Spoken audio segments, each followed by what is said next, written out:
Hello, this is Top 5 Wednesday, top 5 books that you love that have tropes that you normally hate. So the thing about tropes, for me at least, is that I don't really hate most tropes just by nature. I think a lot of tropes are overdone and not done well. So my whole thing is that there are some tropes that are more frequently used and less well done than others, and those are the ones that I think I would categorically kind of hate because they're difficult to pull off.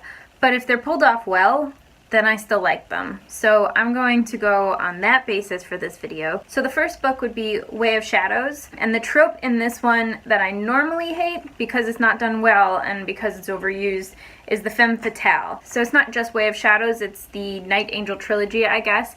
There is a character in that, if you've read the book, you know which character, who is 100% a femme fatale. Like, she uses her body to manipulate other people, she uses her body to win, she makes people feel like they're in love with her, and she has no attachments. But in this one, I think it's done really well because she has a backstory that kind of supports this behavior, and it makes sense.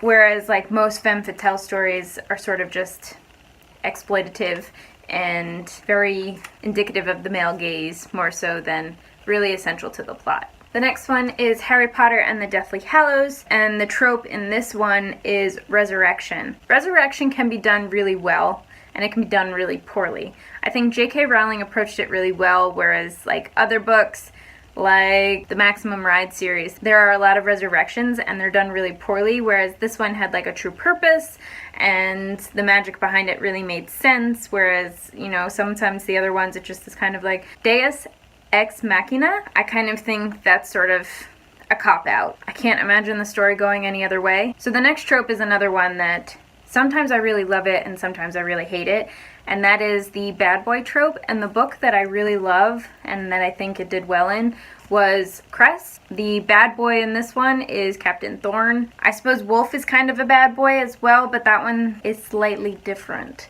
Captain Thorn is just sort of your stereotypical bad boy, always sarcastic, always kind of caustic. You can't help but love him because he's just so charismatic, and when you find out his backstory throughout the entire series, especially in Wires and Nerve, it makes you love him even more. You learn that his sarcasm and his more caustic remarks are not really as caustic as they seem, and that they really come from a good place, and he's a really good person overall. He might be my absolute favorite character in the Lunar Chronicles. The next book is Splintered.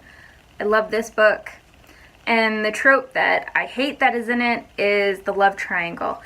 And I don't love the love triangle in this one, but I also don't think it's done as poorly as some of the other ones. And the culmination of the love triangle at the end of the series is a different take on it than you normally get. And sometimes when I think about it, I think it's kind of a cop-out. Other times I think it's really clever. And unfortunately, the love triangle is not only overdone, but it's almost always done poorly. So the fact that this one is not one that I hated is saying a lot. And the last trope that I hate is the "it's all been a dream" trope.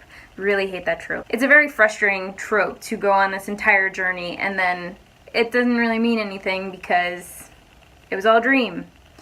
And the book that goes along with that is Alice's Adventures in Wonderland and Through the Looking Glass. I still don't like it in this one. I actually really like the adaptations of Alice that really embrace the whole "it wasn't actually a dream" thing.